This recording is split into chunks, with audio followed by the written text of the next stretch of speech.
¿Qué tal, qué tal, qué tal, gente? ¿Qué tal? Bienvenidos a un nuevo episodio de Minority Report. Hoy tengo un invitado muy especial, ¿vale? Con todos nosotros, el humorista José Cabrera. Un aplauso para José ahí, muy bien, José. Un aplauso de radio, tío. Aplauso de radio.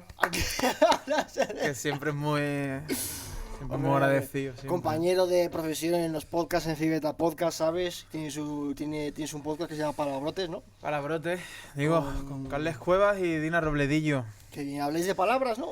Hablamos de palabras, de filología, hablamos de nuestras mierdas al final. Filología, eres filólogo, ¿no? Sí. Soy filólogo. ¿Carlos al final ha completado su carrera? No, le quedan 4. A ver, cabrón. ¿4 meses o 4 años? 4 asignaturas. 4 asignaturas le quedan. Era de 4 años, digo, madre mía, tío, porque se supone que era filólogo, pero al final no, y vamos, que entró al programa estafando. ¿Sabes lo que Sí, total. O sea, cabrón. Que bueno. Además, José. no nos lo dijo hasta que empezamos a grabar. Él siempre mantuvo que lo era, ¿sabes? Sí. Y lo dijo en un episodio, ¿no? En medio del episodio lo contó la verdad, ¿no? Yo no paro de echárselo en cara. Y desde o sea, vuestra reacción, o sea, no, se lo echas en cara, ¿no? Joder. Pues Yo no sé si echárselo en cara o felicitarle, la verdad. Felicitarle, tío. Porque para lo que te ha servido para lo que sirve luego la carrera. Verdad, es que es un, no sé, tampoco es que sea para nada, pero bueno, José. Hoy me ha traído sinceramente porque digamos que compartimos. Puede ser que se te haya caído algún invitado y has tirado de colegueo. Claro, porque a mí me hace gracia cuando me escribes a Adel para venir a un podcast que habla sobre colectivos, minorías, gente como, bueno, gente como oprimida, gente tal, y me llama a mí que soy un hombre blanco, hetero, soy lo contrario a una minoría ahora mismo en España, yo, probablemente. Entonces, ¿qué hago aquí? Pero vi una entrevista tuya muy interesante y dije, tengo que traerle, ¿sabes lo que te digo? No sé, o sea, entiendo que tal, no sé tal, pero una entrevista que hiciste me pareció muy interesante, la entrevista de Antonio Manuel, que es un profesor. Explícanos tu... Máquina, tío. Bueno, Antonio Manuel. Venía aquí a hablar de Antonio Manuel. Luego le escribo, se lo cuento. No, hombre, Antonio Manuel es un andalucista, un humanista al final. Es que es muchas cosas. Es profesor, es músico, es poeta, es escritor y andalucista, ¿no? Y bueno, lo tuvimos en un episodio de Palabrotes. Estuve yo ahí charlando con él y tal por Zoom sobre, pues bueno, sobre el andaluz y este tipo de cosas. Y fue una charla muy guay. Lo que pasa es que él vive en Córdoba, yo vivo en Madrid. Te quiera que no, te viene mejor que me acerque yo, que estoy a... ¿Y por qué es popular? ¿Por qué Antonio Manuel es popular y tiene... No sé qué tan popular, hombre. A ver, sí. En Andalucía es muy popular, en plan... Mis amigos andaluces, ¿sabes? En plan, todos lo sí, conocen, qué guay. tal. En plan, en los grupos de Facebook y tal, es como que se comparten mucho sus vídeos. Es muy conocido entre andaluces. Su gran vídeo, un vídeo que hizo Antonio Manuel, que es como ha dicho él, que es un profesor de la Universidad de Córdoba, creo. Y da clase ahí y tal. Hizo un vídeo hace tiempo que se llamaba... No sé si te acuerdas cómo se titulaba el vídeo. No sé, es que no sé... Sí, no sé a cuál de ellos te refiero, porque él tiene muchos, ¿no? Yo tengo sus libros, que no me trae ninguno, pero bueno, yo tengo un par de libros de él. La huella morisca y arqueología de los hondos, no sé, el flamenco. La huella morisca. Sí, y no sé, yo lo conocí, yo creo que está viendo ahora, y esto lo hablé yo con él también en las charlas, una tercera ola de andalucismo en general. Entonces... te quería hacer una pregunta, relacionada con eso, pero más tarde. O sea, vale, sí. Quería empezar ahora, básicamente. Yo lo conocí a él por eso. Yo lo conocí a él por cuando me ha dado a mí fuerte por estos temas, que al final pues son temas que son... Siempre los he tenido yo presentes, pero cuando me ha dado a mí también fuerte, yo tampoco me las voy a dar aquí de guay, pues se ha puesto también un poco de moda y yo he caído también en esa moda, ¿para qué nos vamos a engañar? Sí. Pero más allá de la moda, yo soy de Jerez, yo soy de la Plazuela, yo soy muchas cosas, entonces a mí no sé, se ha comunicado conmigo esta ola de andalucismo, me ha gustado. Entonces, Antonio Manuel es uno de esos pensadores ahora que es uno de los estandartes de este movimiento, ¿no? Yo creo. ¿Tú naciste en Jerez? ¿No eres de Jerez? ¿Creciste ahí? Yo nací en la línea de la Concepción, pero soy de Jerez. Me crié en Jerez desde siempre. ¿Y cuando creciste en tu clase, en tu colegio y tal, había... Es que en Jerez no sé si, sinceramente, había diversidad ahora supongo que sí, pero en aquel entonces cuando estabas creciendo y tal. Sí. ¿Y cuáles eran los colectivos minoritarios? O sea, obviamente el principal, los gitanos, supongo. En mi colegio, concretamente, yo soy de la Plazuela, que tiene ciertas peculiaridades como barrio. El barrio, por ejemplo, ahora hemos conocido el barrio de los delincuentes, del grupo de música. Ah, vale. También, bueno, también en verdad, también hay más cosas. Barrio de la Paquera de Jerez, de Las Flores. En mi colegio, concretamente, la minoría éramos los payos. ¿Minoría? La minoría éramos los payos y la mayoría eran los gitanos. Ahora, a día de hoy, yo creo, porque mi hermana también estudió en ese colegio, ahora, por ejemplo, también hay mucha gente de Hispanoamérica, también, que cuando yo era chico no había tanto, aunque también había. Muchos chinos también en mi barrio, de chicos, de ya tercera, cuarta generación. Marroquí nada, ¿no? Marroquí también, yo tengo familia marroquí, de hecho. Es verdad, tienes familia marroquí, pero no en Jerez, la tengo en San Roque, en La Línea, y por ahí tengo familia marroquí, sí. Tienes una prima, ¿no? Que es medio marroquí, medio española. Sí, y tengo unos cuantos. Pues qué bien, en la entrevista con Antonio Manuel. Sí.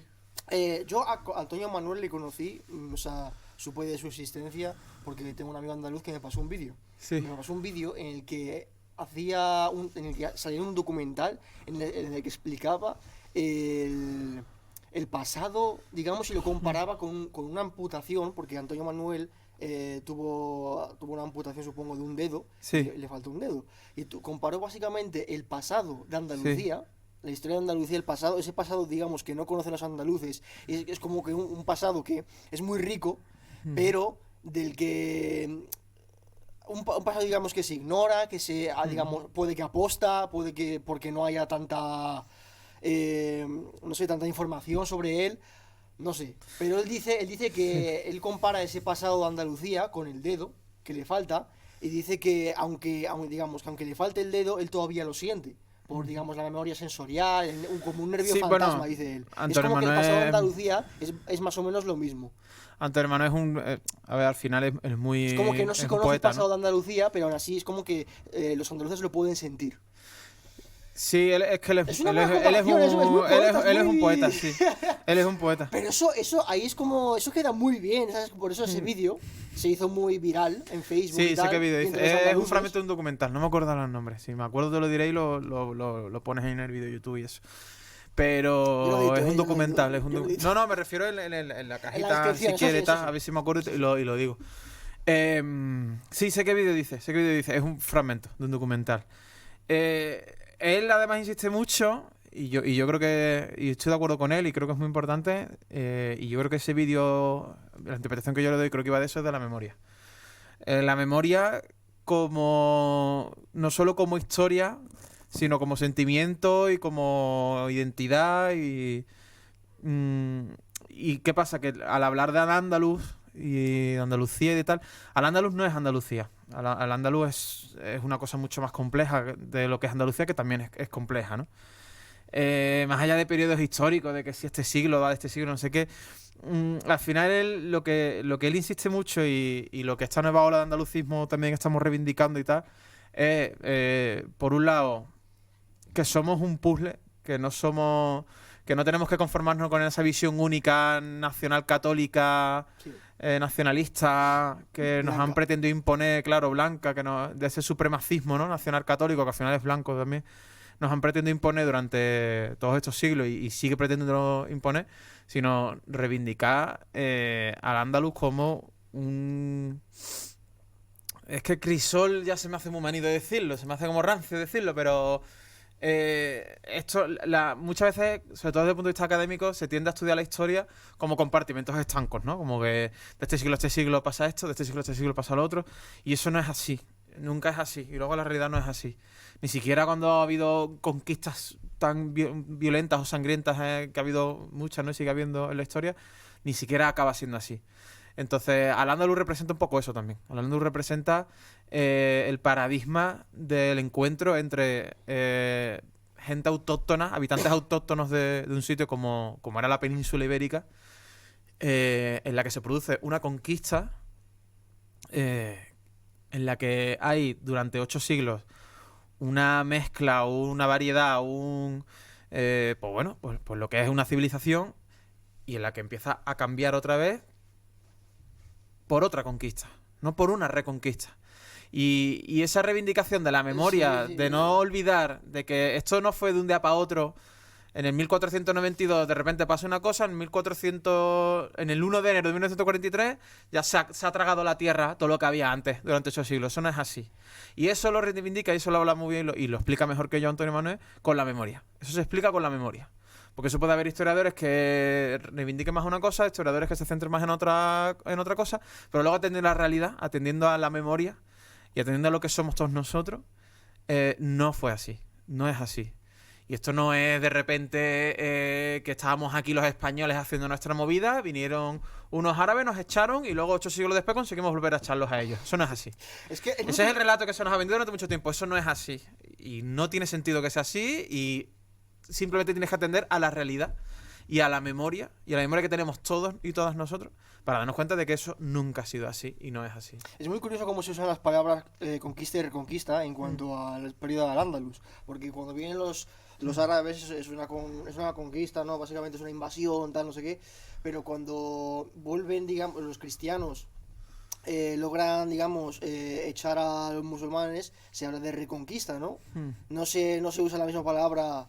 No se habla de invasión, ¿sabes lo que te digo? Y es muy curioso porque Antonio Manuel, o sea, lo dice en tu entrevista, la entrevista que le hiciste, dice que el periodo en la cultura española, no sé por qué, pero yo también lo he notado mucho desde pequeño, ¿sabes? Hablando con españoles, tal, con colegas y ya, yo qué sé. Es como que, bueno, sí, colegas, es como que el periodo de romanización, la romanización de España, es algo bueno. Es algo bueno, ¿sabes? Es positivo, pero el periodo de Al-Ándalus es algo como alien. No sé cómo se dice, cómo se diría. Sí, yo creo que además una cosa que en tu podcast además creo que es un tema que sobrevuela en todas las entrevistas que tú también haces a la gente que ha venido aquí, que has tenido invitados e invitadas mucho más interesantes que yo y que merecen más la pena escucharlo. Yo insisto, yo estoy aquí porque soy colega tuyo, pero... tú eres un gran hombre. Que no estoy hablando, no me refiero a eso. Me refiero a que un podcast de, Minority, entre voces como Asari, como Moja, como gente tan guay que te has traído aquí, que creo que es muy importante que les escuchemos, que les leamos y que vayamos a verles y tal. Yo soy otra cosa. Yo creo que es la otredad. La otredad, esa es la palabra. Es el tema que sobrevuela muchas veces en tus charlas también a la gente que traes aquí y que tiene que ver con esto que estamos hablando. Yo creo que nadie, o muy poca gente, piensa que el acueducto de Segovia no es español. Creo que muy poca gente piensa que el acueducto de Segovia es algo que vino una civilización de fuera, como eran los romanos, y dejaron esto aquí hasta lo que duraron y ya se fueron. Y bueno, se quedaron aquí vestigios como ciertos teatros en ciertos sitios, como Bolonia, como el acueducto, como tal. Sin embargo, la Alhambra o la Alcazaba o ese tipo de cosas son algo que dejaron aquí los moros hasta que conseguimos echarles, ¿no? Esa diferenciación, ¿no? Y no es tan español como el acueducto de Segovia. Claro, la Alhambra es española. La Alhambra es española. No porque el nacionalcatolicismo la tenga que reivindicar a partir del siglo XV, del siglo XVI, sino porque la gente que ya hizo la Alhambra, que estaban aquí, eran hispanos, eran andalusíes, eran mudéjares, eran moriscos, era la gente que estaba aquí, eran judíos, eran todo eso. ¿La Alhambra es española desde la Reconquista, desde que se acabó la Reconquista, o desde que se construyó desde siempre? La Alhambra es parte de lo que somos nosotros, igual que lo es el acueducto, es a lo que voy. Más allá del nombre de la etiqueta que luego le quiera poner cualquier interesado. Lo que quiero decir con esto es que los romanos no llegaron a la península y se encontraron un descampado y empezaron a hacer cosas. Había gente autóctona ya aquí, igual que vienen los visigodos, igual que vienen los bizantinos, igual que han venido y han pasado por aquí tanta gente. Hay mucho español que dice, soy visigodo, no sé qué, te lo juro que lo dicen.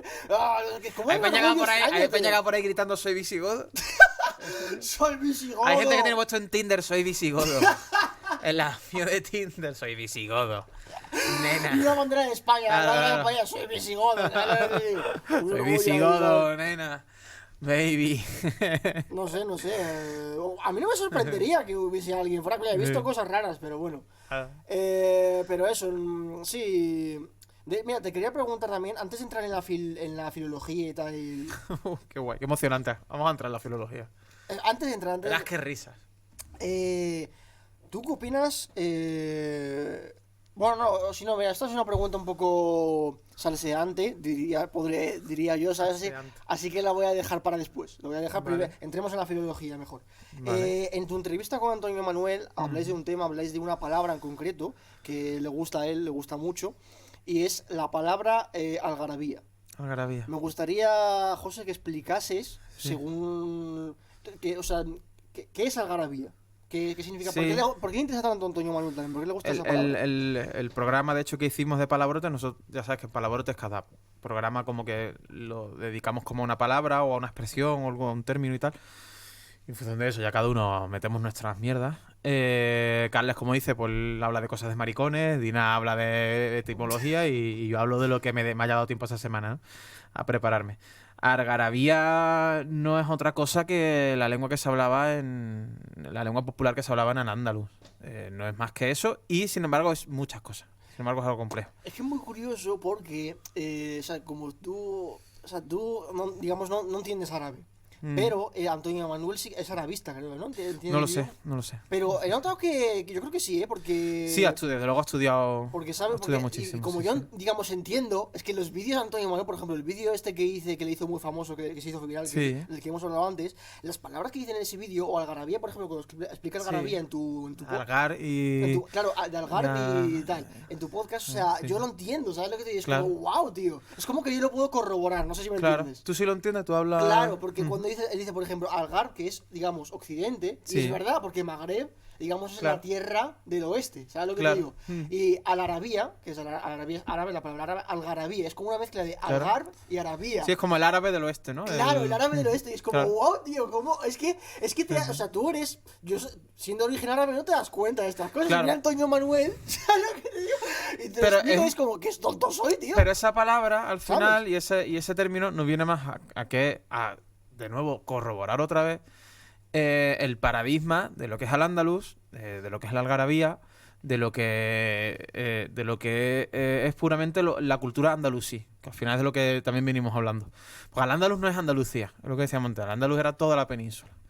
Al andaluz era toda la península y la cultura andalusí está en todas partes, por eso también en Barcelona, por ejemplo, y en muchos países. Bueno, en Madrid mismo, estamos en Madrid. Madrid se fundó en el siglo X por Mohamed I. Almudena es Almudaina. Almudena, sí. ¿Y San Isidro era de...? Sí, San Isidro es que lo voy a decir más seguro. Idrisi. Entonces no lo voy a decir, exacto, no lo voy a decir bien, entonces prefiero no decirlo. Ya, pero entonces San Isidro era... ¿cómo Pero, lo expli- coño, pero la capital del reino, tanto que se ha reivindicado Madrid como uno de los grandes focos del nacionalcatolicismo supremacista español, está fundado por andalusí, quiero decirte. por un moja. Se fundó en Al-Ándalus. El moja, ¿sabes? Claro, Lo que digo? Madrid Un se moja fundó no- en Al-Ándalus. fundó Madrid era Al-Ándalus. Y lo sigue siendo en muchas cosas, igual que lo seguimos siendo todos. Yo creo que una de las peculiaridades que tiene la cultura andalusí es que es una cultura abierta. Me gustaría que se me hubiera ocurrido otra palabra, pero bueno. Es una cultura inclusiva, no es una cultura excluyente, como si es, por ejemplo, el supremacismo, como si es el nacionalcatolicismo. En la cultura andalusí se abraza lo nuevo, lo diferente, la diversidad. Se convive. Claro, y eso, y lo explica muy bien, por ejemplo, y lo explican muchos andalucistas o gente incluso como Califato 3x4, es que no te tienes que ir ni siquiera, no tenemos que ponernos a hablar de Blas Infante ni de cosas que ahora mucha gente le da a lo mejor pereza, ¿no? Pero a mí esta cosa de 8 apellidos vascos, la cultura andalusí no entiende de eso, no va de eso. Y esto sí lo que lo decía Blas Infante, decía, en Andalucía nadie es extranjero. Y quien piensa que en Andalucía alguien es extranjero es muchas cosas, pero no es andaluz. Y es así, y somos así. Por eso en Andalucía de repente me aparece algo como el rap. ¿Qué es el rap? ¿Qué coño tiene que ver el Bronx con Sevilla o con...? Bueno, pero hay rap andalusí, hay rock andalusí. ¿Qué coño tiene que ver el rock con...? Pues lo hay, lo hacemos y no pasa nada, y lo hacemos a nuestra manera y tiramos para adelante y lo adaptamos. Y abrazamos esa diferencia, y abrazamos esa diversidad. Frente a otras culturas que han pretendido excluir, expulsar, reconquistar, lo que sea que signifique esa tontería, la cultura andalusí siempre ha sabido adaptarse y reivindicarse al mismo tiempo suya, y parte de esa personalidad es también la diferencia, la contradicción. Abrazar la contradicción como algo también que te define, no como algo que te pone en conflicto contigo mismo, sino como algo que también forma parte de lo que tú eres, ¿no? Y de lo que vas siendo, porque no es algo que soy así y me he construido, me he constituido y así me quedo. No, es el reivindicar todo el rato, el contradecirte, el cambiar, el variar, el ahora aparece algo nuevo, venga, vamos a ver, ¿qué hacemos con esto? Lo adaptamos, tal. No sé. ¿A ti te suena la imagen esta de... La ponían en nuestros libros de secundaria y tal. La imagen cuando dábamos el periodo de Al-Ándalus en historia, en la asignatura de historia. Ponían la imagen esta de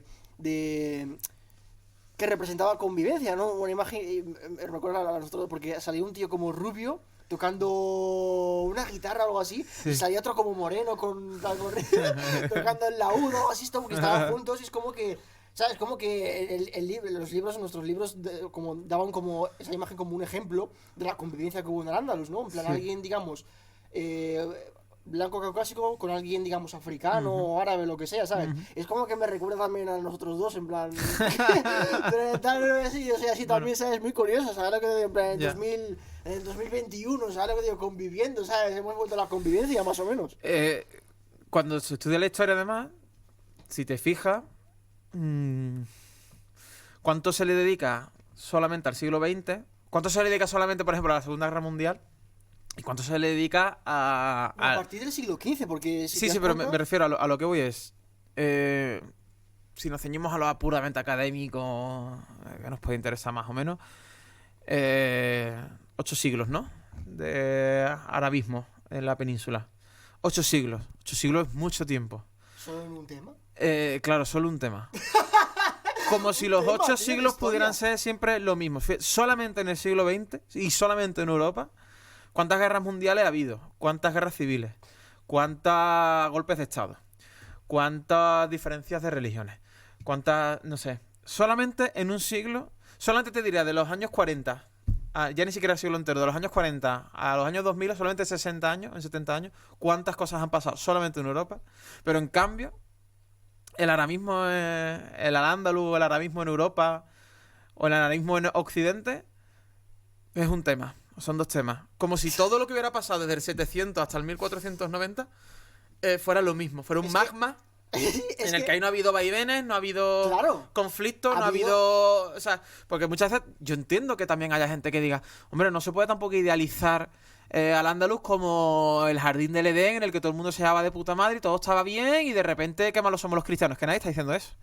Que nadie está diciendo eso. Ha habido un millón de cosas, ¿no? Simplemente los reinos de Taifa, el califato, ha habido 1000 periodos, mil conflictos. Claro, de hecho, al-Ándalus en parte nace de un conflicto interno en lo que es el arabismo.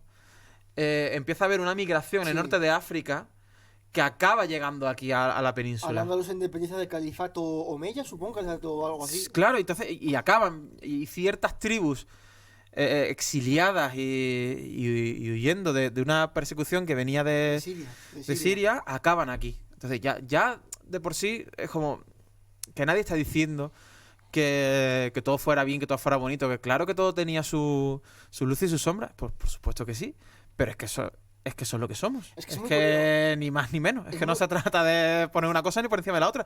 Igual que no se trata ahora de denostar la cultura romana, la cultura griega, que tantas cosas nos ha dejado también aquí y que también constituye lo que somos. Por supuesto que sí. Nadie está negando eso. Tampoco el catolicismo. También forma parte de lo que somos. Desde el siglo XV hasta el siglo XXI... En nuestros libros de secundaria y tal, son como 8 temas. O sea, lo que te digo. Claro. Y los 8 siglos de Al-Ándalus, que son 8 siglos. Sí. Son 6 siglos en el siglo XV hasta el XXI. Son 6. Los moros. Los moros. Los 8 siglos de Al-Ándalus, un tema, tío. Claro. Comparado con... no sé, o sea, yo creo que a Andaluz también pasaron muchas cosas interesantes. Que... Claro, pero ahí está la cosa. ¿Por qué es un tema, José? ¿Por qué? Porque no sé, Al-Ándalus en la cultura española nunca se ha considerado como que forma parte realmente de la historia de España. Siempre se ha considerado como algo extraño, algo extranjero. Se considera como a los otros. Eran los otros, no somos nosotros también. Igual que también somos esos católicos que se quedaron, también lo somos. Pero eso es... porque eso es importante aparte eso es consecuencia, porque eso es consecuencia de una civilización supremacista y nacional católica que es luego la que imperó. No era la única que había, aunque hayan pretendido decirnos que sí, pero fue la que se acabó imponiendo. Bueno, ya está, pasó así, así pasó. Tampoco se trata ahora aquí de... Pues ya está. Pero que no es el único relato. Sí. Ni desde luego somos solamente eso. Ahora quiero dar también a hablar de unas palabras, filología, ¿no? De unas palabras que Antonio Manuel hablaba, unas palabras de las que Antonio Manuel nombró en el vídeo viral de Facebook, y unas palabras muy interesantes que obviamente para la gente que no entiende árabe, obviamente es como ni fu ni fa, ¿no? Pero para la gente que entiende, en plan, como yo, en plan, es muy curioso, ¿sabes lo que te digo? Es muy interesante, ¿sabes? O sea, te deja perplejo, ¿sabes lo que te digo? Porque tiene mucho sentido, ¿sabes? Sobre todo si eres, en plan, si entiendes árabe, como he dicho. Por ejemplo, la palabra jarana. Jarana. Viene, o sea, yo por ejemplo, yo siempre he oído jarana. Jarana. ¿Cómo se dice? Jaraná. Jaraná, ¿no? No es... Yendo más atrás. No, jarana. Sí, vale, se dice jarana, pero viene de haram. Haram. Y yo, obviamente, yo siempre he oído jarana, llevo toda la vida oyendo eso, ¿no? Pero, obviamente, pues si lo piensas, es que tiene mucho sentido, ¿sabes lo que? Porque irte, o sea, como es irte de jarana la expresión, ¿no? Irte de jarana. Irte de jarana significa irte de fiesta, irte de salirse, hacer cosas en plan tal, drogarse, yo qué sé, ¿sabes lo que te digo? Y eso es, digamos... pues obviamente en lo que se refiere a la religión pues es haram, ¿no? Obviamente porque yo qué sé, en plan es algo que dentro de la religión musulmana pues no tal. Entonces irte de jarana, irte de haram, hacer algo haram, ¿sabes lo que te digo? Entonces es muy interesante ver... Sí, bueno, ¿tiene sentido, o la propia palabra flamenco, ¿no? Es que las tengo apuntadas, ¿sabes? Faralaes, sí. que viene de Farah Leves. Sí. Farah Leves. Y es como, wow, tío. O sea, porque Farah es estar contento. Y Leves es estar vestido. ¿Sabes lo que te digo? Y es como... Pero es irte de farra, es irte de fiesta. Irte de farra, irte de la feria, la palabra feria, el malfario, la alegría. ¿Sabes? La farra, el farah, que viene de farah, ¿sabes? Y él lo define, lo de Farah Leves lo define como traje de la alegría, Antonio Manuel. Pero sí, los trajes... yo creo que es estar vestido contento. Los trajes de... No, pero es por el nombre que tiene el traje de gitana, traje de flamenco de la feria. Yo creo que es estar vestido bien. Mucha gente decía que venía de Holanda, o de Francia, decían que venía, y dices tú sí. En Holanda y en Francia estamos hartos de ver a gente vestida, hartos de ver a las mujeres vestidas de flamenca en Francia y en Holanda, ¿no? No, claro, viene de un arabismo, claro, evidentemente. Lo que pasa es que cuando teníamos colonias allí nos convenía reivindicar como que allí había cosas que... no es verdad. Que nosotros también tenemos que ver con Holanda, y Holanda es nuestro. Claro, sí, tenemos que ver muchísimo con Holanda nosotros. Sí, en plan, y los tercios y... Sí, con Flandes, sí. ¿Qué haríamos sin Flandes? En Europa, a día de hoy la verdad es que no puedo estarle más agradecido a Flandes por todo lo que ha hecho por mí. Por Andalucía, por los andaluces. Tiene mucha influencia histórica Flandes en Andalucía. Sí, hombre, en Jerez la verdad es que lo hablamos mucho de eso, ¿no? Sí, Flandes. Hablamos mucho en la plazuela de Flandes, ¿no? De Bélgica. Bueno, ¿qué tiempo hará en Flandes, Guillo? Irte de farra, irte de farra, irte de fiesta, irte de la alegría, la feria, la fiesta, claro. Y el malfario, la mala alegría, la tristeza, supongo. También el flamenco. Fellah Menqub. Sí. Fellah Menqub, supongo, no sé cómo se dice. Menqub creo que es una palabra árabe, pero sinceramente yo no estoy familiarizado, nunca la he oído. Pero Fellah sí que es verdad que es campesino, tío. Sí. Y cuando lo oí de la boca de Antonio Manuel dije, coño, tío. Menqub luego derivó en Mindundi. Mindundi, que es una persona como desnostada, como pobre. Carece de tierra, como que carece de tierra, claro. Por eso Fellah Menqub... Menqub es como algo que está jodido. Menqub es peor que Mindundi, ¿sabes? El campesino que está ahí, claro. Claro, porque los moriscos, después de la reconquista, ¿no? Entre comillas, es como que les... Obviamente, a ver, para el que no lo sepa, o sea, después de la reconquista, después de 1492, seguían habiendo musulmanes en la península, ¿sabes? La bronca que le está echando a la gente, como mirando a cámara. No, pero es verdad, José, tú me entiendes, ¿sabes lo que te digo? Porque hay mucha gente, ¿sabes? Que tiene la concepción... Y judío, y gitano, y claro. seguía habiendo judíos a pesar de la Inquisición. Obviamente, vivíamos en la clandestinidad también, hay que decirlo. En todas las ciudades de España hay juderías, ¿no?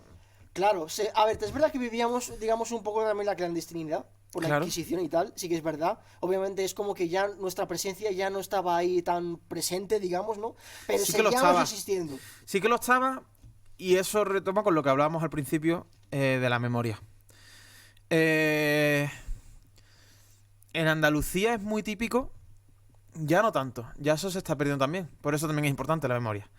Pero ya no solo en Andalucía, yo creo que en muchas partes de España se ha estado haciendo. Es muy típico airear y limpiar la casa los sábados. Y limpiarla de cara para afuera. De abrir la puerta. ¿Los viernes? No, los sábados. Vale. De abrir las puertas, los balcones, y que se viera que tú estabas limpiando la casa. ¿Por qué? ¿Por qué se hacía eso? Porque el sábado, el sabbat, se supone que es el día en el que tú, si eres judío, no debes hacer nada. No puedes hacer nada. Si tú, y esto es muy andaluz, si tú limpias tu casa, y además que se te vea que limpias la casa, hazlo para afuera, de puertas para afuera, y cuelga tu alfombra en el balcón, y abre la ventana, y que se te escuche, que se te vea limpiando, ¿quién va a pensar que tú eres judío o judía? Si estás trabajando en sábado.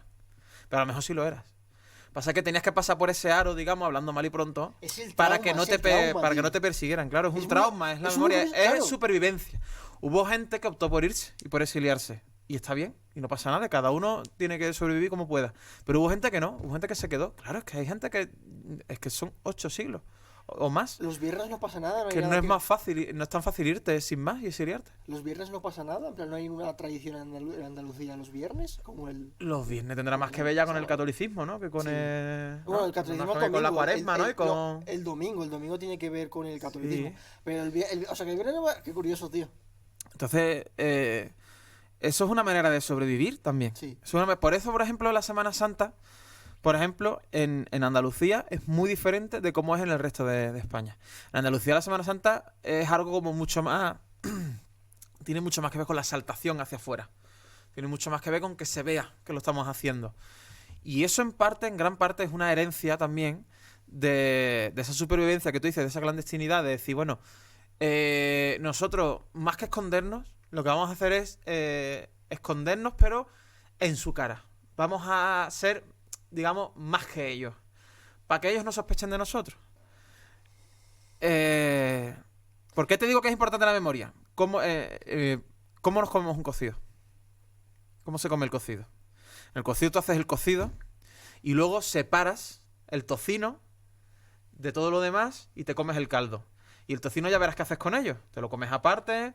Normalmente incluso se suele comer con las manos. ¿Por qué? Porque tú hacías el cocido con cerdo. Para que no sospecharan que tú eras musulmán o árabe, que para casi todo el mundo, mucha gente era lo mismo. O judío también, porque no pueden comer cerdo. Tú lo preparabas con cerdo. Entonces, porque si tú lo estabas preparando con cerdo, ¿quién va a sospechar que tú eras claro? Pero luego, a la verdad, cuando te lo querías comer, lo separabas. Porque no te lo querías comer. Eso ha llegado tanto aquí, eso tiene que ver tanto con la memoria, que eso a día de hoy se sigue haciendo así. Es un plato marroquí, en realidad, el cocido. Es verdad, sí, las patatas con el caldo, eso es marroquí, eso sí. ¿Un plato marroquí? El cocido es un plato andalusí. Mi madre lo hace, es un plato andalusí. Lo hace. Claro, y los garbanzos y las especias que se le echan, es un plato andalusí, es marroquí. Solo que aquí, los que se quedaron, empezaron a echarle tocino, empezaron a echarle cerdo. ¿Para qué? Para disimular que ellos no... Entonces, que una cosa es lo que tú hagas de cara a la galería y otra cosa es luego tu memoria y tu identidad y quién eres. Y eso forma parte también de la supervivencia. Al final. Pues muy bien. O sea, después de otra vez la reconquista, entre comillas, siempre tengo que entre comillas, no, pero bueno, da igual. Después de la reconquista... Yo estoy aquí hablando de todas estas cosas y seguro que hay 1.000 millones de personas que saben, vamos, seguro no, sé que hay 1.000 millones de personas que saben más que yo de esto y que son voces más interesantes que yo y... Ya, pero que ¿por qué te...? No, porque quiero tener cuidado con que no... Sí, pero tú y yo hemos hablado en algún bar, tal, ahí, tranquilamente, hemos hablado de cosas, tal, y he dicho, pues José, obviamente, me parece una persona... A mí me interesan estos temas, pero yo no soy... No eres un experto... Ni soy un colectivo oprimido, ni soy nada de eso. Pero yo tampoco soy un experto, hermano. Yo también no soy nada, ¿sabes lo que digo? Para hablar de nada, realmente, ¿sabes lo que te digo? ¿Sabes lo que sé? Pero estamos aquí y es lo que hay, ¿vale? Y si no nos queréis, bueno, pues somos majos tampoco. Bueno, quería decir también que después de la Reconquista, el cardenal Cisneros, por ejemplo, O sea, es que quiero aclarar. Después de la Reconquista hubo mucho lío también. En Al-Ándalus, ¿sabes lo que te digo? Porque, o sea, no desapareció todo en 1492, desapareció, ¡pam! Y ya está, y se acabó, y no hay nada más. ¿Sabes? Obviamente, hubo resistencia después. ¿Sabes lo que te digo? En el 1499, o en el 1500, creo, el cardenal Cisneros quemó en la plaza de Viv Rambla, de Granada, quemó un montón de manuscritos andalusíes. Quemó un montón de Coranes también, tal. O sea, que lo de los Coranes es como, bueno, vale, nacionalcatolicismo y todo eso. Pero quemar libros, se supone que los libros de medicina lo dejaron, no sé si es verdad, pero es lo que he leído por ahí. Pero quemar, o sea, quemar libros, porque seguramente no solo había Coranes, también había libros yo qué sé, de lo que sea de astronomía, de lo que fuese, ¿sabes? Que quemaron ahí, ¿sabes? Es como, ¿eso en qué te viene? ¿Cómo te va a beneficiar eso realmente? O sea, no entiendo, ¿sabes? O sea, la locura era tal, la histeria era tal, la histeria, ¿sabes? Que quemaban todo lo que tenía, querían que desapareciese todo lo que tenía que ver con la Andaluz, aunque les viniese bien, ¿sabes lo que te digo? Después, más tarde, después de eso, en el año, ya en el siglo XVI, entrando en el año del siglo XVI, casi 100 años después de la Reconquista, ¿no? De que terminase la Reconquista. En el año 1568, por ahí, empezó una revuelta en las Alpujarras, que duró 3 años, hasta el 1571, comenzado por Aben Humeya. Aben Humeya era un granadino que era descendiente, se supone, era descendiente de una familia real, la familia real de los Omeyas, que mirando para atrás llegaba hasta el califato Omeya de Al-Ándalus, ¿sabes lo que te digo? Que era un reino que se extendía desde Andalucía hasta Siria, hasta Bagdad, hasta Damasco. O sea, la capital estaba en Damasco, después Al-Ándalus, con Abderramán, no sé quién fue Abderramán III, creo que no, hubo uno antes. Pero declaró la independencia y se separó de ese califato, y Al-Ándalus se quedó en la península, lo que se conoce como la península, y ya está. Pues Aben Humeya, en el siglo XVI, comenzó esta revuelta que al final se acabó sofocando y bueno, está Felipe lo sofocó, Felipe II, creo, o algo así. Y después, más tarde, entrando ya en el siglo XVII, en el año 1609, hubo una expulsión, la expulsión de los moriscos. ¿Por qué? Porque, digamos que en la península en aquel entonces había un clima, obviamente, digamos que los católicos habían ganado la guerra y habían reconquistado y ya está. Pero seguía habiendo un clima de desconfianza. Ya más de 100 años después, más de un siglo después, había desconfianza y había como esta gente que tiene antepasados musulmanes, ¿es realmente católica, ¿sabes? Como nosotros que no tenemos antepasados musulmanes. ¿Sabes lo que te digo?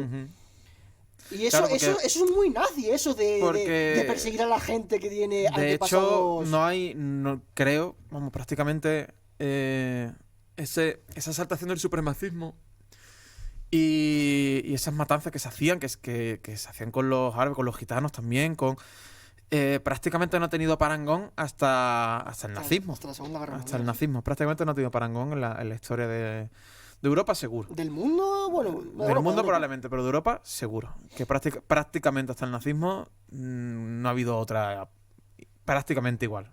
Luego habrá gente que tal. Todo eso que tú comentas, además, tiene que ver con... Porque una cosa es la conquista... Una cosa es la capacidad que tú tengas de conquista de una forma, digamos, militar, o lo que tú estás comentando, ¿no? Y por la fuerza y tal. Y otra cosa es la capacidad civilizatoria que tú tengas en un pueblo. Y esas son las verdaderas conquistas al final, cuando se producen en la historia, ¿no? Tú no puedes conquistar un pueblo...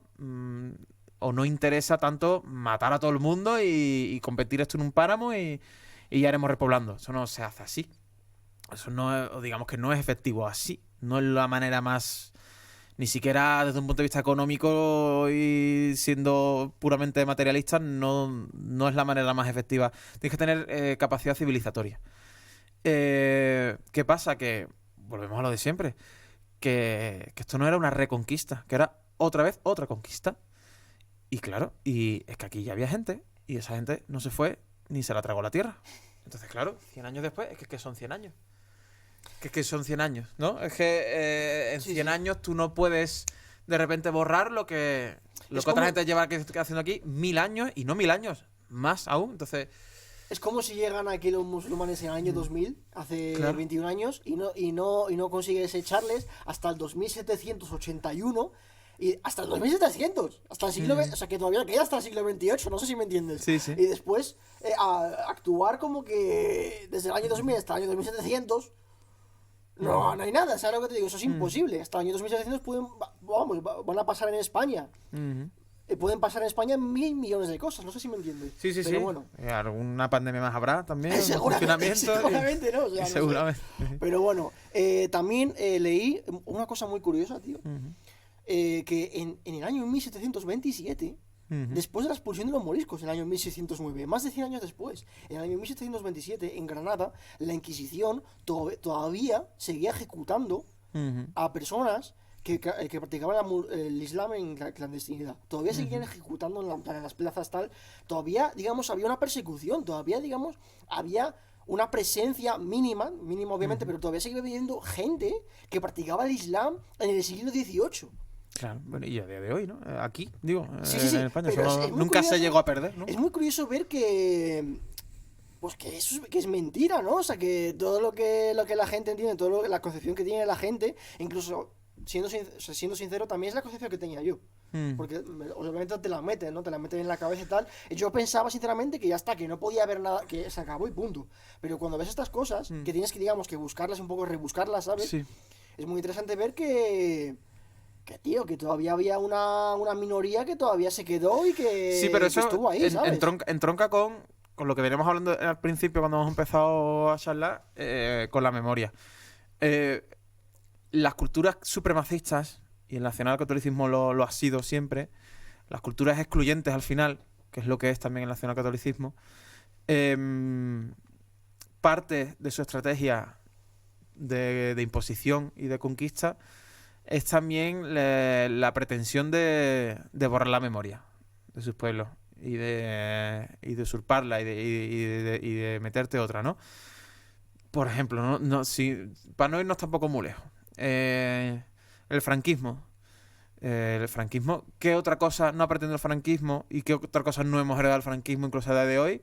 Como que la república era un caos y esto era un chocho que tenemos aquí montado de 3 pares de cojones y esta gente se tuvieron que levantar en armas contra un gobierno en decadencia, corrupto y ese es el relato que nos hemos tragado y que nos hemos comido. Y yo me lo he comido, Yo ni soy de derecha, ni soy franquista, ni lo he sido nunca, pero no lo hemos comido.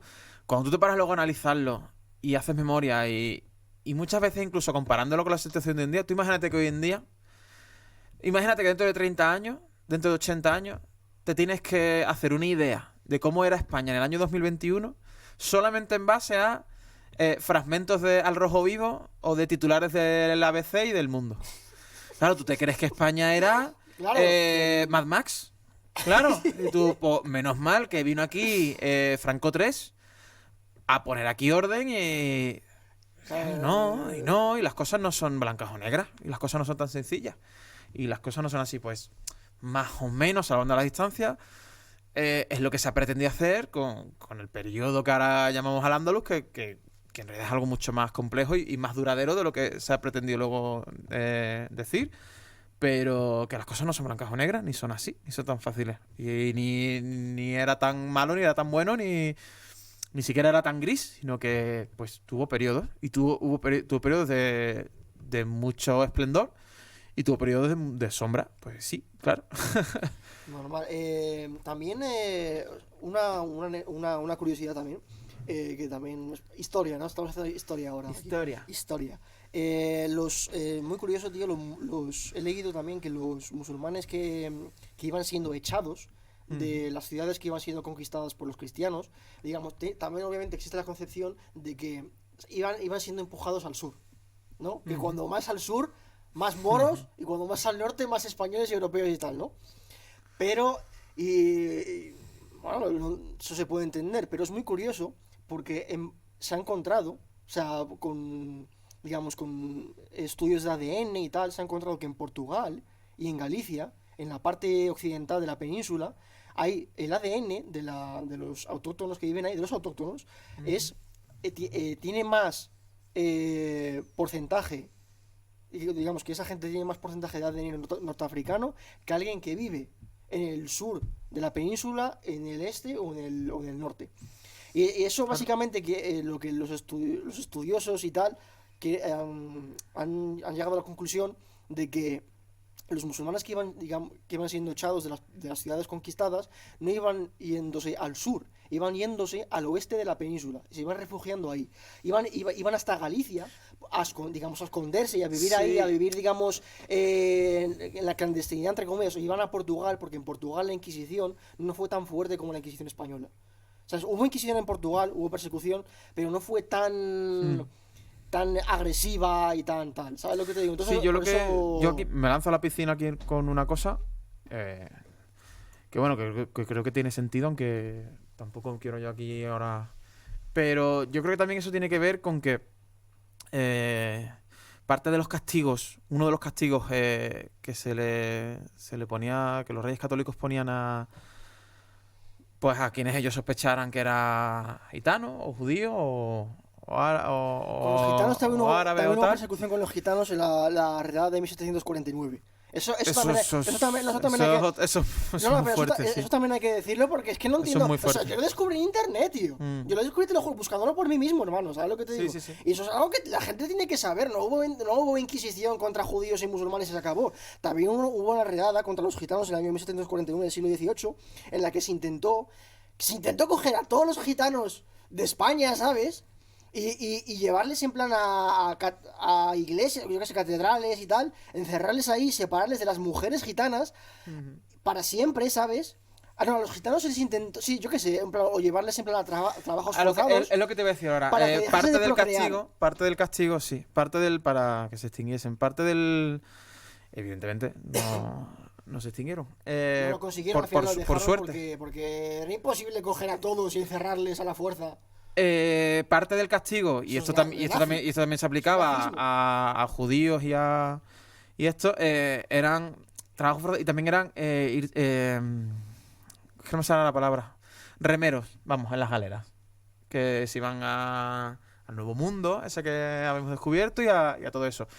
Muchos de ellos incluso optaban por irse voluntarios ante la que se les venía encima. Dijeron, bueno, vamos a ver con qué otra cuita nos encontramos en este mundo nuevo, a ver qué aventuras vivimos, a ver si son mejores que lo que parece que se viene aquí. Puede ser que lo que tú dices de que haya tanta gente con esos antepasados allí también tuviera que ver con eso. Al final, las zonas que tú has hablado son zonas muy marítimas, ¿no? Son zonas muy de mucho trajín, ¿no? De tal. Pero todo esto también, yo quiero también comentar que ese relato también que se nos ha vendido, que no es verdad, de que parece como que en el norte de España, cuando hubo la conquista árabe y demás, y como que hubo un reducto en el norte de España, ¿no? De que no se iban a echar, Asterix y Obelix. Claro, como que parece que estaban allá Asterix y Obelix resistiendo y luego, poco a poco, desde ahí fueron reconquistándolo todo. Evidentemente eso no es verdad. O sea, ¿de qué están hechos los que vivían allí? No, hombre, hay unas razones mucho más complejas que explican todo eso. Por ejemplo, en la península, por razones que además acabamos medio de apuntar ahora, hubo un despoblamiento muy, muy fuerte, porque hubo mucha gente que se fue a las Américas. Hubo mucha gente que se fue a hacer las Américas, a ver qué pasaba allí. Y luego lo que hablamos también antes, los reinos y los gobiernos que había en ese momento en Al-Ándalus, pues tienen también sus propios conflictos. Hubo gente que se fue, como tú bien has dicho, hubo reyes incluso que se exiliaron, hubo gente que...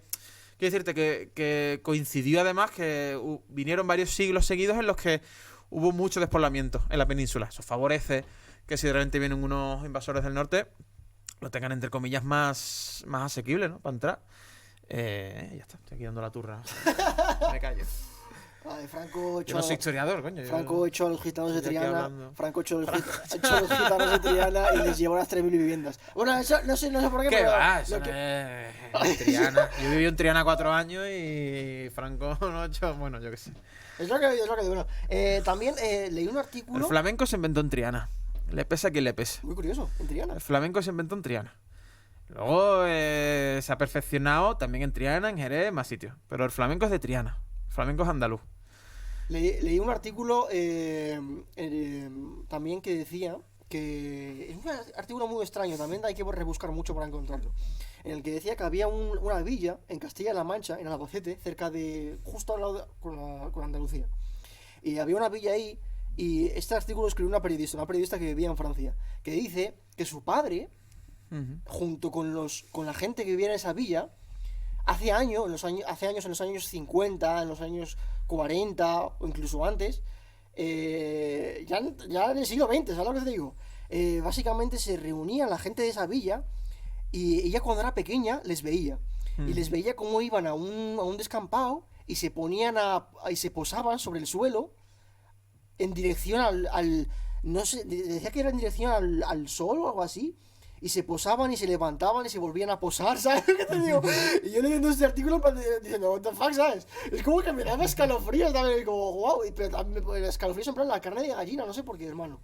Y decía en plan como que a la gente, sus vecinos y su padre, la gente de la villa, de su padre, es como que no les gustaba mucho comer tocino, y tal, y también había más cosas que se me han olvidado, pero muy interesantes, ¿sabes? Que contaba esta periodista, y es como que ella lo enlazaba, decía, al parecer su padre decía que sus familiares, sus abuelos, habían venido de Granada.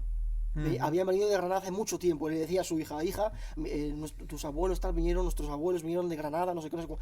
Su padre se lo contaba a ella, ¿sabes? Claro. Y es como... No sé, tío. Es bonito. A mí me parece bonito, ¿sabes? Como que... No sé, no nos fuimos nunca, realmente. No nos fuimos nunca, tío. ¿Sabes lo que te digo? Bueno, claro. Y aunque haya quedado ahí en la nada y tal, pero no sé, es muy bonito ver como esa memoria sensorial, ese nervio fantasma del que habla Antonio Manuel, ¿no? Básicamente. Claro. Pero bueno, y si ven... Es que hay cosas que hacemos y cosas que vimos que no sabemos por qué, pero las seguimos haciendo, las seguimos perpetuando, porque te digo, como muchas Marías... El cocido, claro, el sábado... Muchas Marías, muchas marujas que limpian el sábado y limpian de esa manera, no sabrán por qué lo hacen así, simplemente lo hacen así, lo han ido heredando. Pasa que se ha perdido esa memoria, eso sí, se ha perdido la memoria. Pero no se ha perdido esa de... Es bonito ver que hubo algo antes y fue algo grande, algo bonito, ¿sabes? Sí. Que ha dejado de existir, pero que estuvo ahí, ¿sabes lo que te digo? Que a pesar de que intenten borrarlo como sea, ¿sabes?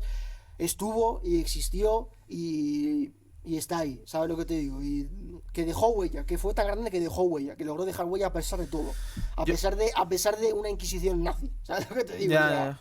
Pero bueno. A ver, yo creo que esto es importante ahora y yo creo que por eso está viendo una tercera ola de andalucismo y tal. Yo creo que esto es importante también ahora, y esto no lo creo yo, esto lo he hablado con amigos míos, con un amigo que va a venir hoy, que al final no puede venir, que es arabista y tal. Y Antonio no, es filólogo árabe y antropólogo. Y muy guapo. Es andaluz, ¿no? Sí, y muy guapo. ¿De dónde es? ¿De Jerez? Creo que de Sevilla. Aunque no ha vivido mucho por ahí. La tercera ola de andalucismo yo creo que ahora está teniendo mucho auge, y esto también lo hablé con Antonio Manuel en la charlita que tuvimos, porque está viendo... ¿Podemos hablar de la tercera ola de andalucismo justo la última? Quiero dejarlo por la pregunta. Sí. Ahora quería hacerte una pregunta antes de esta, la penúltima, y después andalucismo. ¿A ti qué te parece, José, que la Alhambra, que monumentos, edificios históricos como la Alhambra, Medina Zara, la mezquita Córdoba, ¿no? La mezquita de Córdoba, la esta de Sevilla, ¿cómo era? La Giralda. La Giralda, el Alcázar de Sevilla, tal. O el de Zaragoza. Zaragoza también era un edificio muy bonito, no sé cómo se llama, pero también es muy bonito con la arquitectura y tal. Bueno, Almería también, sí, la Maravilla. ¿Qué te parece que estos monumentos... Maravilla no. O sea, que Andalucía se beneficie, que los andaluces se beneficien del turismo con estos edificios es como bueno. Pero ¿qué te parece que España, sabiendo que digamos que existe gente, que mucha gente en España, ¿sabes? Que se desentiende de Al-Ándalus, que se desentiende de ese periodo, que se esté beneficiando de estos edificios históricos? Bueno, esto es un tema complejo del que yo no voy a opinar mucho porque tampoco soy experto. Pero sí que... Que alguien de fuera, un extraño, un extranjero lo haya construido y tú estás aquí beneficiándote de algo que has construido alguien que es el enemigo y que no tiene nada que ver con España. No sé si me entiendes. Sí, sé por dónde va. yo creo que esto es un melón que no nos va a dar tiempo a hablar ahora y tampoco yo soy la persona más adecuada para hacerlo. Sé de lo que... O sea, sé bastante de estas cosas, pero no me quiero mojar mucho porque no creo que sea yo tampoco la persona más adecuada. Porque al final estos son temas también muy de jurisprudencia y muy de patrimonio y identidades públicas y privadas que al final acaban gestionando esto. Solamente te puedo apuntar que el dinero que se recauda, digamos, por decirlo así, por llamarlo así, concretamente en Andalucía, de muchos de esos monumentos que tú has nombrado, no va para los andaluces. No va para hospitales, ni va para colegios, ni para Madrid, ¿no? No. Va para la Iglesia Católica, que suele ser la dueña de muchos de estos edificios que ha, digamos, comprado, no comprado, porque en verdad no ha comprado y tal. De hecho, hay un tema bastante, una movida muy gorda con la mezquita-catedral de Córdoba. Que se puede rezar digo ahí, que es un tema, a día de hoy no lo sé. A día de hoy estoy perdido ya con ese tema. Creo que ahí se puede rezar en plan, puede ir un cristiano. Es un tema que a mí me interesa mucho, me parece interesante. También me indigna mucho conforme más sé, más me indigno. Pero yo tampoco me quiero meter aquí en berenjenales que no me considero yo la persona más... Pero sí sé por dónde vas y desde luego son temas importantes que habría que tener que echarle ahí, que meter más mano ahí, más mano pública, yo creo, de hecho. Porque a mí precisamente lo que me parece mal es que no sea más público y menos privado toda esa gestión y todo ese aprovechamiento y esa conservación también de ese patrimonio, que al final ya no se trata solo de turismo, se trata también de arte, ¿no? Se trata también de cultura, ¿no? ¿Tú crees que se debería dejar, porque a los cristianos se supone que hacen misas, hay misas en la mezquita de Catedral de Córdoba, ¿no? Pero ¿tú crees que también debería... O sea, ¿tú crees que se debería dejar a gente rezar? ¿O que se debería dejar a rezar a los musulmanes y a los cristianos? ¿O que no se debería dejar de rezar a nadie? Yo qué sé, hermano, que la gente haga lo que... ¿No tienes opinión, tío? ¿No quieres mojarte, tío? No es que no quiera mojarme, ¿no? Es que tampoco... A ver, yo soy ateo. Estamos aquí hablando de arabismo, del islam, del nacional catolicismo y tal. Y yo tampoco soy aquí... Yo ni soy islamista, ni soy católico, ni soy nada de eso. Entonces... Hermano, pues yo qué sé, pues la gente verá lo que hace, lo que no hace y tampoco soy capillita y he reivindicado cosas de la Semana Santa. Pues bueno, porque al final, yo qué sé. Se debate en el Parlamento. Pero... Sí. ¿Viste el vídeo este de... ¿Cómo se llama el YouTube este de Granada? Forfas, en el que salía con la Biblia y les decía, esto es el Corán. Leían los versos de la Biblia. No lo he visto. Pasa que, bueno, yo trato de no ver vídeos que... Bueno, iba a decir... No sé por qué... No me cae muy bien Forfas. Lo voy a dejar ahí. Lo voy a dejar ahí. Si no te cae bien, pues lo voy a dejar ahí. A mí me parece que irte... Uy, te vas a mojar. Que irte a un botellón donde están los chavales engloriados, pasándoselo bien, a preguntarle, ¿os sabéis los nombres de los Reyes Católicos? Y que los chavales de 15 años de botellón no se lo sepan o te digan cualquier tontería, hermano, pues yo creo que un poco para también eres tú por hacer eso, ¿sabes? A mí es que eso nunca me ha hecho gracia. A mí esos vídeos de mira la chavalería que tiene ni puta idea de lo que es el mundo, esta es la España que nos queda. Hermano, ¿y tú qué eres aquí? ¿Tú que eres el catedrático de todo, bicha? Vete a mamarla, hombre, payaso. Yo estoy de botellón y viene tú a rayarme la cabeza y a decirme, ¿este libro cuál es? Y ahí yo, que me deje, hermano. Le pegaron un chicle en un botellón, le pegaron un chicle en la cabeza, tío, una vez. Tampoco para pegarle al chaval, pero que te vaya al mamadero, tío.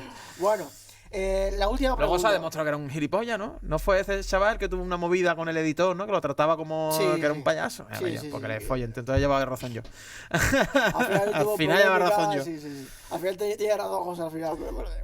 No, vale. Fíjate tú. Pienso que alguien es gilipollas y el tiempo me acaba dando la razón. ¿Cuántas veces en mi vida me voy a tener que enfrentar a esa? Todos tienen errores, y ya está. Es broma, a mí diva que la gente haga lo que quiera. Paso, tío. Viva Forfas. Bueno, la última pregunta, José. La última pregunta. Venga. ¿Hay una tercera ola de Andalucía? ¿Una tercera ola has dicho? ¿Cómo que tercera? No entiendo. Yo creo que es tercera. ¿A qué te refieres? Porque ha habido... ¿Ha habido una segunda y una primera? Digamos, exaltaciones del andalucismo, siempre, claro. Blas Infante, Antonio Gala, el propio Antonio Manuel, aunque él sigue en activo ahora, él ya viene de una ola de andalucismo anterior. Antonio Manuel tiene un chaval, todavía es un tío joven, pero es más mayor que nosotros. ¿Cuándo empieza la primera ola de andalucismo? No sé decirte, hermano. La primera... Yo tampoco... No, antes, eso sí, antes. Pero yo sí que sé, por ejemplo, la figura de Blas Infante es importantísima para el andalucismo. Y yo tampoco soy el más experto ni me pone aquí a hablar de Blas Infante.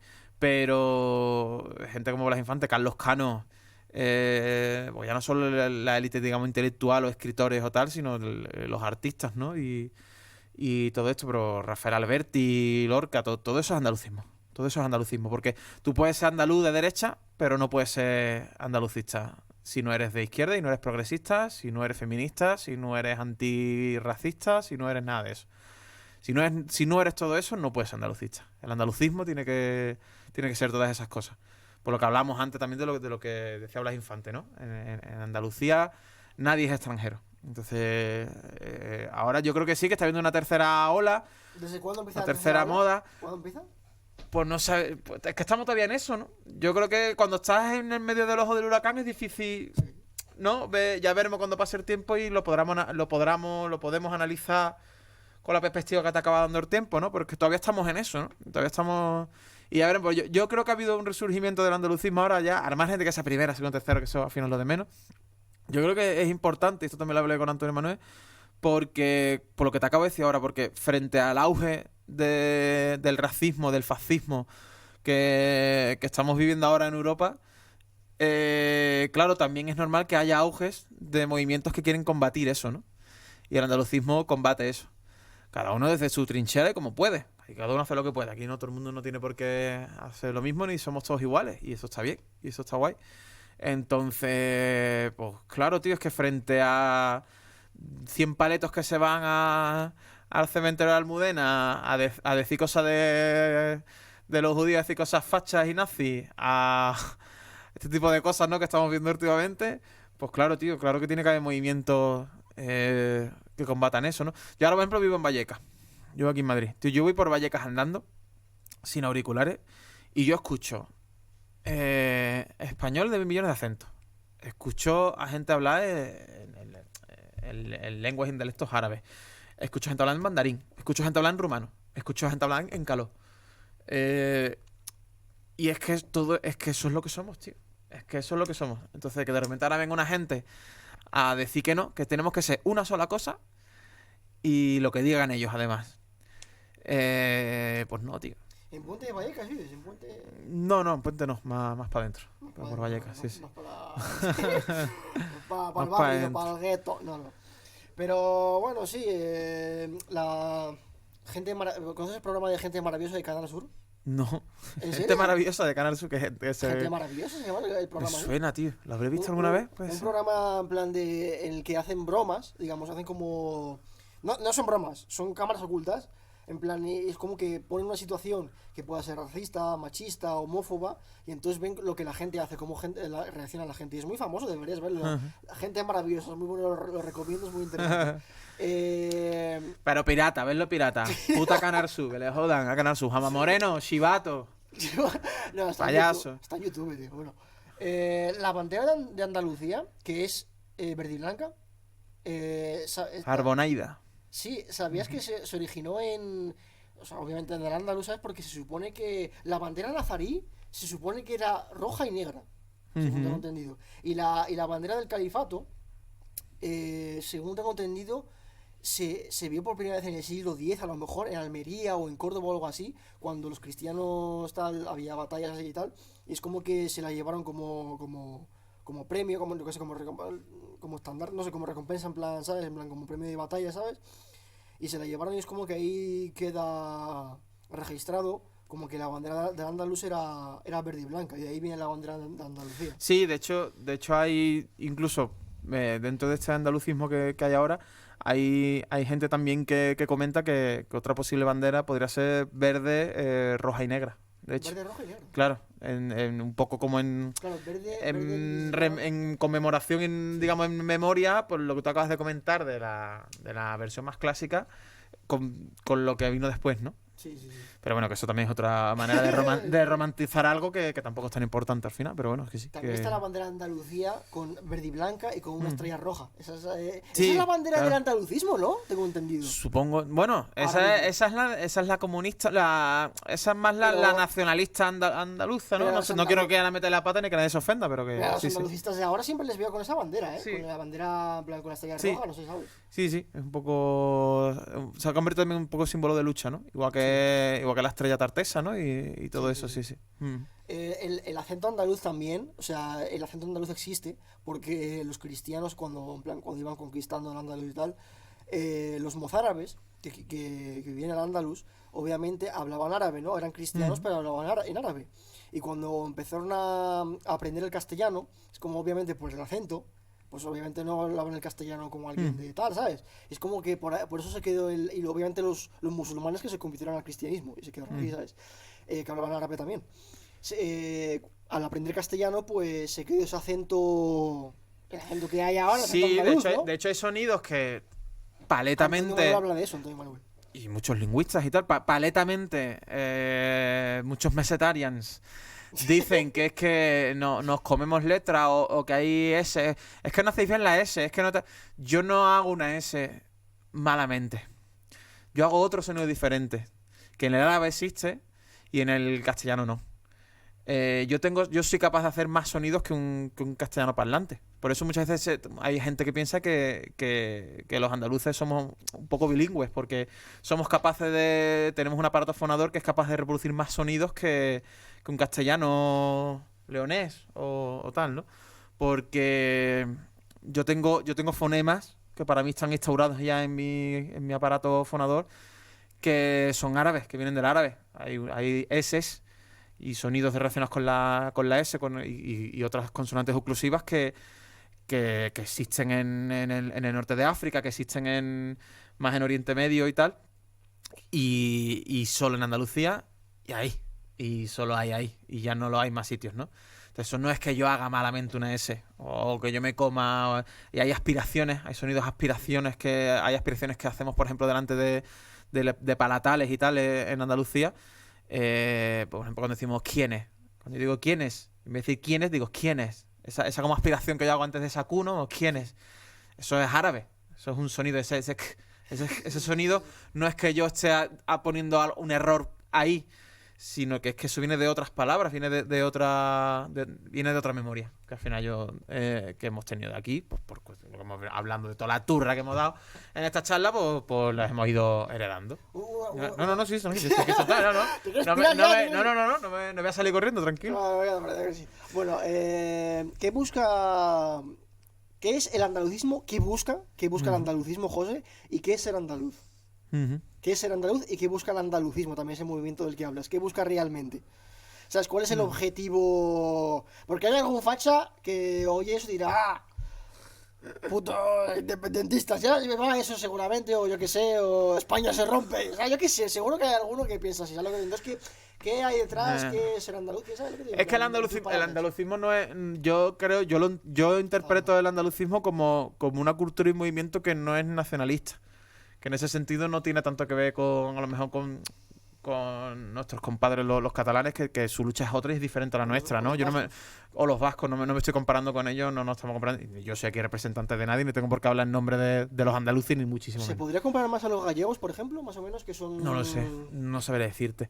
Pero no soy independentista. Yo creo que el andalucismo es una manera también de reivindicar un orgullo de lo que es la cultura andalusí, de que si se considera que otras comunidades autónomas lo que se hace allí, lo que es su historia es cultura, y lo que se hace en Andalusí y todo eso es folclore, pues lejos de enfadarnos por eso y lejos de sentirnos menos y sentirnos inferiores, lo que hacemos es decir, Paul es nuestra polla, viva el folclore, ¿no? Y nos da igual. Cuando viene el Pablo Moto de turno o cualquier paleto a decir que si hablamos mejor, hablamos peor, o que si siempre estamos de chanza, o como si eso fuera algo malo también, ¿no? Como si parece que es que parece que te gusta, nada más que os gusta la broma y el cachondeo y no sé qué, que eso no es así, pero aunque fuera así, ¿y qué, cojones? ¿Y a ti lo que te gusta? ¿A ti qué te gusta? ¿Pegarte en el hígado? Pues muy bien, tío. A ver, pues ya está. Mira, los estereotipos, se comen las palabras, no hablan bien. Entonces, nosotros que al final, yo creo, tío, que nosotros estamos a otra, tío. Y ¿A vuestro rollo? estamos a otra. Y nos suda la polla. Y lejos de enfadarnos y lejos de tomárnoslo como que... y lloriquear por lo que nos has dicho tal, pues nosotros lo que hicimos... Pues muy bien, tío, pero luego las papitas liñadas y en la playita no te las vas a comer en Manzanares, tío. Que te follen, ¿no? Entonces... pues ya está, tío. Pues eso es lo que hay. Y sin ánimo de... Yo me encanta Madrid, soy súper feliz Madrid, ¿eh? Pero que al final lo que es eso, tío, es engloriarte y ser puro. Bueno, eso también, a mí me gusta mucho un documental de cuando se grabó La Leyenda del Tiempo, el disco de Camarón y todo esto. Y me gusta mucho escuchar hablar a toda la gente que vivía en esa casa cuando compusieron el disco y tal. Y decir, Guillo, lo que hay que hacer es ser buena gente y ser puro. Y ya está. Tú sé puro y sé buena gente. Y punto. Y yo pienso que sí, tío. Y mis compadres, pues... Space Urimi, por ejemplo, un grupo, son amigos míos, son de Jerez, que hacen rap, electrónica, o Forza la Máquina, que son juntas ahora también, que son Space Urimi con Narco, con Califato y toda esta gente. Que yo es gente que hace las cosas porque le gusta hacerlas. Y Guillo, pues si te sale guay y resulta que a la gente le mola y a lo mejor puede vivir de eso, pues de puta madre. Pero es que aunque no se pudiese, lo seguirían haciendo. Y yo que les conozco a esta gente de hace ya, yo qué sé, 15 años por ahí, yo lo he visto y siempre he admirado mucho eso de ellos. Y a mí eso me gusta. Y yo ahora, por ejemplo, yo estoy aquí ahora en Madrid con la comedia, con tal. Y yo si puedo vivir de la comedia, de puta madre. Pero es que si no puedo vivir de la comedia, yo voy a seguir haciéndola. Porque al final es lo que a mí me engloria, al final es lo que a mí me gusta. Pues yo creo que un poco también reivindicar eso nuestro, reivindicar ese carácter nuestro. De ser puro, de ser buena gente, de ser tal. Luego cada uno tendrá el carácter que tenga y mamapolla en todos lados, pero que... yo no sé. Ser andaluz es vivir y dejar vivir, ¿no? No sé, tío, pero... No sabemos. Ser buena gente, tío. Ser buena gente, ser buena gente, eso es ser andaluz. Bueno, y yo qué sé, algo que... ¿Tienes un show, no, en el Teatro de las Aguas? No, ya he parado con ese show. De momento lo tengo en stand-by, El Intolerable. Ahora estoy preparando otra cosita, que no sé, cuando salga este programa, no sé si ya estará o no. Pero bueno, sí, yo hago stand-up y hago monólogo. También ahora estoy escribiendo ahí unas cuantas cosillas. Y más proyectitos que tengo ahí que a ver qué tal cuajan. Pero bueno, la verdad es que ahora estoy metido en un montón de cosas. Pero sí, quien quiera en algún momento verme actuar en directo o lo que sea, que me siga en Instagram o lo que sea y ahí cuelgo yo las fechas de lo que voy a hacer. No por tener seguidores, a mí me da la polla tener seguidores o no tener seguidores. Me suda los cojones Instagram y la gente que no me quiera seguir, que no me siga, que les den por el culo, me la pela. Pero quien quiera saber dónde actúo y dónde tal, se tiene que meter en mi Twitter y en mi Instagram para verlo. Que de otra manera, yo... Eso es lo que es el mundo a mí en las mamparas de los autobuses no me anuncian, hermano. Yo es que tengo lo que tengo para anunciarme, ¿sabes? José Cabrera, Instagram, José Cabrera. Bueno, José, un mensaje que quieras darle. Bueno, un mensaje. Sí, Date el mensaje. Ser puro, chavales, ser buena gente, ya está. Gloriarse. Salí por ahí, bebé, drogaros, por favor. Siendo sincero, José. Hay que drogarse y hay que salir. Siendo sincero, he dicho, un mensaje al mundo te he dicho, pero. Es que no tienes 3 millones de seguidores, o sea, José Cabrera. Y aunque los tuviera, picha. Como... Y aunque los tuviera, hermano, yo no voy por ahí dando mensajes. Nosotros para estar aquí? Yo qué sé, tío, esto es absurdo. Yo no sé por qué hago esta pregunta, tío. Pero bueno. Picha, está bien, a ver. Ha sido un placer, José, y básicamente ha quedado un programa interesante. Hemos hablado de cosas muy interesantes, divulgando cosas, cultura y información, y ya está, tío. Está muy bien, ¿sabes? Yo qué sé. Y bueno, gente, ha sido un placer y nada más. Nos vemos en el siguiente episodio. Bye bye, adiós.